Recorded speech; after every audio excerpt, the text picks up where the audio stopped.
The silent killer of 401 gains. When it comes to your 401k and retirement savings, there's a silent killer lurking inside the shadows.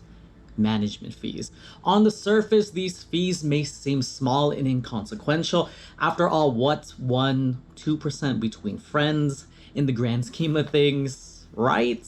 Wrong. Let's get one thing straight. Management fees sound benign, but over time, they can significantly erode into your retirement savings. Think of it this way. Every dollar that you pay in fees is a dollar less you have to invest and grow. So here's how it works. Management fees, often referred to as expense ratios, are the percentage of your investment that fund managers charge annually for their services. So if you invest $10,000 in a fund with a 1% expense ratio, you'll pay around $100 each year, regardless of whether your investment increases or decreases in value. But that's not all. The true cost of management fees becomes evident when you consider their long-term effect. When your potential compound interest is reduced by management fees, this could lead to a significant shortfall in your retirement nest egg. Let's use a hypothetical example to explain this further. This could exist in a parallel universe where there are two of me existing at once. Broke Jeff chooses a high-cost fund with a 2% management fee, while Smart Jeff opts for a low-cost index fund at a 0.2% management fee.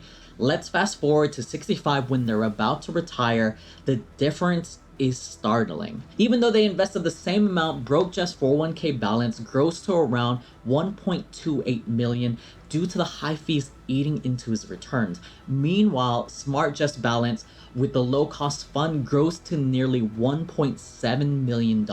That's a staggering difference of almost $500,000 thanks to the impact of fees alone. Paying attention to these fees and choosing low-cost options like index funds when possible can go a long way, ensuring that you're going to maximize your retirement savings. According to the investment company Institute and Morningstar, the average expense ratio for actively managed funds was around 0.55% to 1.5%, whereas the average expense ratio for index funds that are passively managed were often around 0.2% or less, which means a lot more money that you can save if you switch from an active to a passively managed fund. Vanguard, one of the most well-known providers of index funds, reported that their average expense ratio across all their index funds was a mere 0.06%. However, these averages and the actual expense ratios can vary fund to fund, so it's always important to check the expense ratio for any specific fund that you might be considering. So please note that these numbers are also subject to change and could be different.